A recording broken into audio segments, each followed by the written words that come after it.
welcome back to the studio. Brian Smith, thank you for joining me again. Pleasure to be here.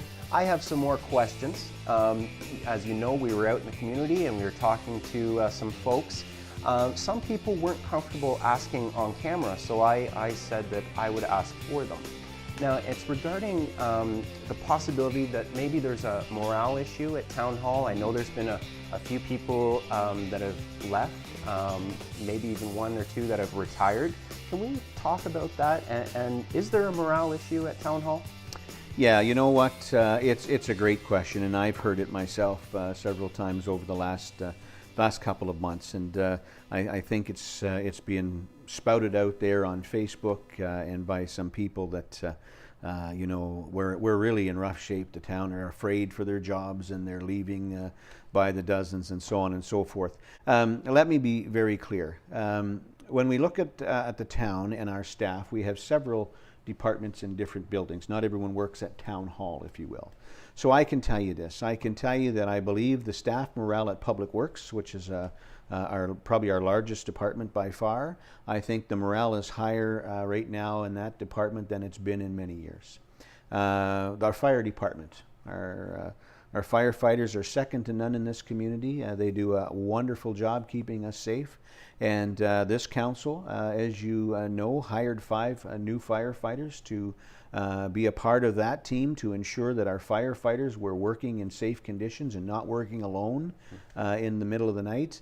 And I can tell you that I believe morale at our with our firefighters is higher than it's been in many, many years.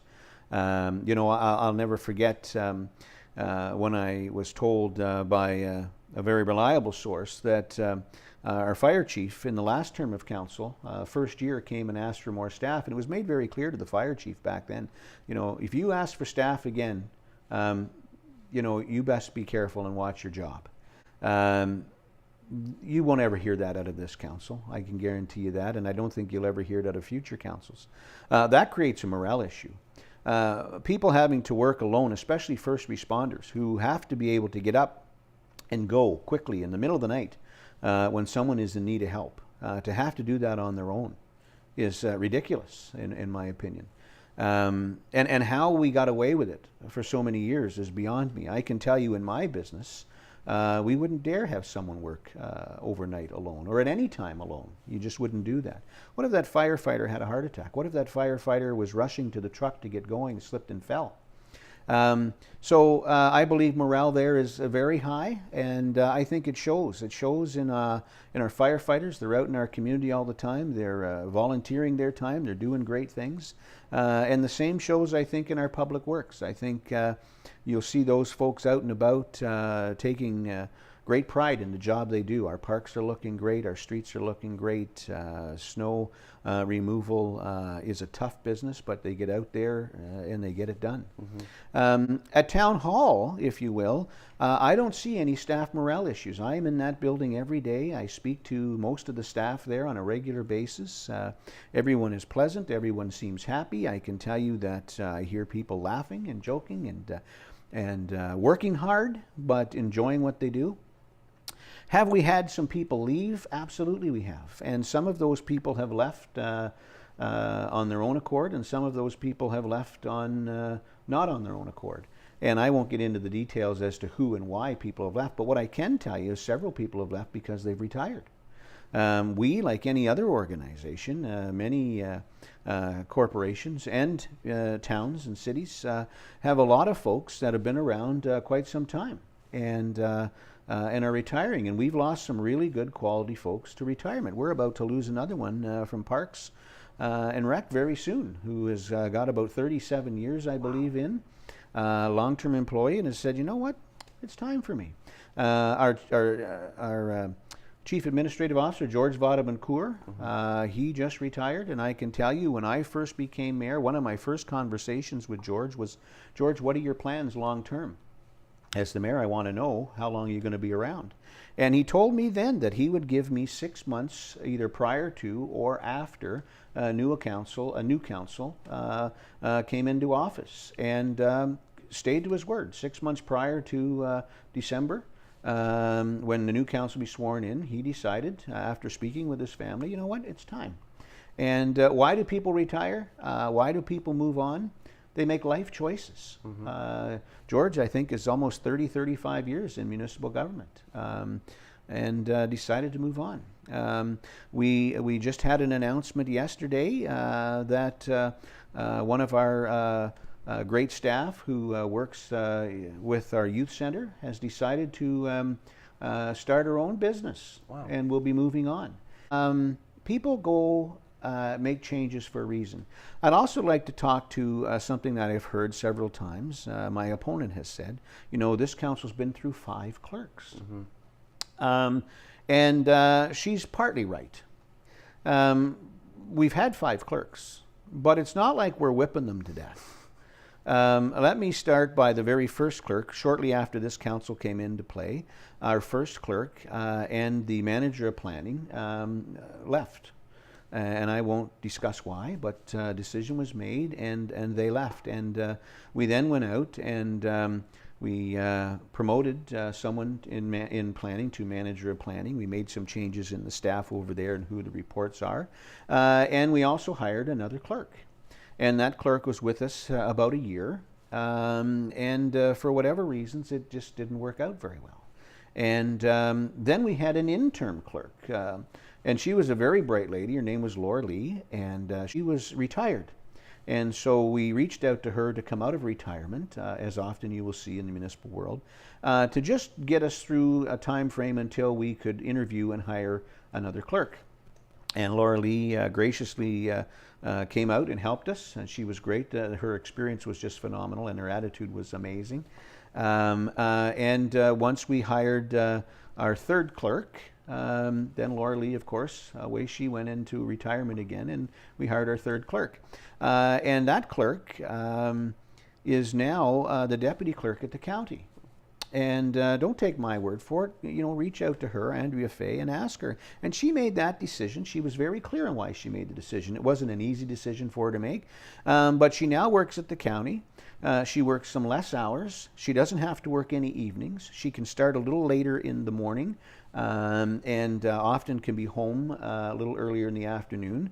And she has young children. And so that was a life choice for her. And a little less responsibility as a deputy clerk versus clerk, but making darn near the same amount of money.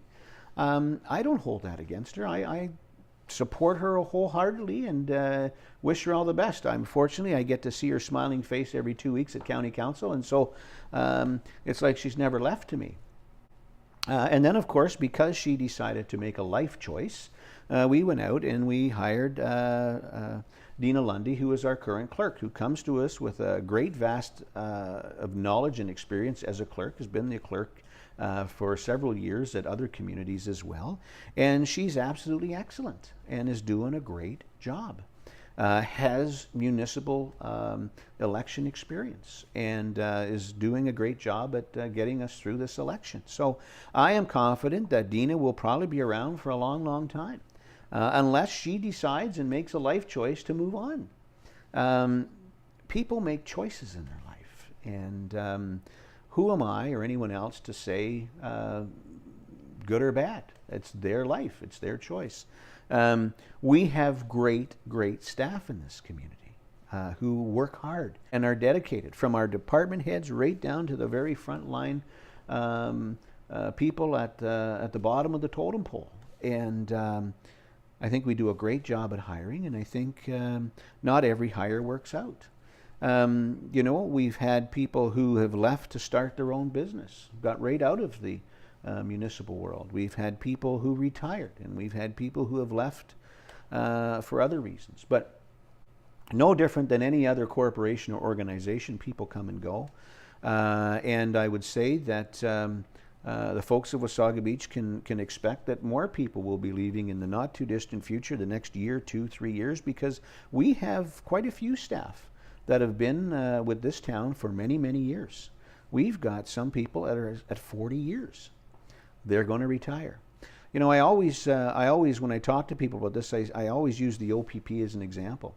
The Ontario Provincial Police has a couple thousand or more officers who are at the point in their career when they can retire at any time. And I'm sure that the commission of the OPP is just hoping they don't all retire at once, because what I do know, and they have said this, they could never recruit and train enough officers in time to replace those officers. You know, we're at a time where on this earth, I think in 2000, late 16, early 17, where we have as many people or more people of 55 years of age and older than we do 55 years of age and younger. So that means we have a lot of people in the workforce that are set to retire or choose a career that they've always wanted to do and just have never done that. And I think our younger staff are brilliant, and so I'm sure they're always looking for better things for them and their life and their family. And you know, I've been in business for 36 years almost, and I've never ever condemned or been unhappy to lose a staff member because they're retiring or because they're going on to bigger and better things for themselves and or their family, and I promote that. I'm sad that they leave, because you know, often you lose good people, but it's life choices. And so I do not believe there's a morale issue. And let me point this out. If there's any morale issues, what causes those morale issues? So first of all, let's be clear that the staff at the town of Wasaga Beach are not council's staff. They're the CAO's staff. He is the most senior position in municipal government, and he hires and manages the staff. We as council have one employee, and that's the chief administrative officer. And so if we have any issues with staff or want staff to do anything on council's behalf, we should be going through the chief administrative officer to get that done. Council does not have the ability individually to hire or fire anybody. That's the CAO's job. Council can make recommendations, and council can collectively decide if there's a problem that someone should go. But the CAO looks after our staff, and he's therefore in charge, he or she is therefore in charge of staff morale and the well-being of our staff. And our last CAO was great, and our interim CAO is great. And I can tell you that, not that one is better than the other, but you see a change already in the last month with the new CAO, and people are, because it's a different management style. So people are adjusting, and they're liking to change, and they're seeing things happen, and so it's good. But I'll point out, if staff aren't happy, or if they're fearful for their jobs, as we've heard, why would they be? And all I can say is this, from a council standpoint only, there is only one member of this council who has ever been warned by the Integrity Commissioner to stop treating staff poorly, or he would put sanctions on that member, the most strictest sanctions he could, he would recommend to council against her, and that was our deputy mayor. And that was when she was continuously, I would use the word badgering some members of our staff, specifically our Director of Economic Development and Tourism. It's not our job to badger staff. If we don't agree with staff, we should be speaking to the CAO. But, you know, council governs and makes decisions. Staff's job is to carry out the will of that council, whether they agree with it or not. And staff do their best to do that. When you start to have members of council belittle or berate or call into doubt a staff member's integrity, that doesn't affect just that staff member, especially when it's done in a public forum. That affects all staff. If a member of council isn't happy and comes into town hall in a snit or a grump and is, you know, running around town hall in a tyrant, that affects all staff. You'll never see me do that, ever. I meet and greet staff with a smile, always say good morning, good afternoon, how are you? Often talk to them about their life or their family if I know anything about them, and I try to get to know a little bit about everybody. If I'm not happy for some reason with respect to something that's been done, I'll speak to the CAO about that, not the individual staff member, because that's not my position and it's not my right. So important to note, only one member has ever been cautioned by the Integrity Commissioner, and it certainly wasn't me. So to answer your question, and I know this has been a long answer, but often these long answers are important so people get the true story. And that is that I believe the morale at Town Hall, at Public Works, at Parks and Rec, at special events, and at the Fire Hall are as good as they've ever been, and in some cases even better. And as long as I'm mayor, I'll continue to work to make sure that our staff morale is high. I praise our staff on a regular basis. They're paid well, and I hear that, but they should be working hard. They're paid very well for what they do. I couldn't agree more. But they do work very hard, and they are diligent, and they are dedicated to the people of Wasaga Beach, and I couldn't be more proud of them. Well, that's a great answer, and I think that'll satisfy the minds of a lot of residents in town. And thank you so much for being with us again today. My pleasure. Great. Have a great day, everyone.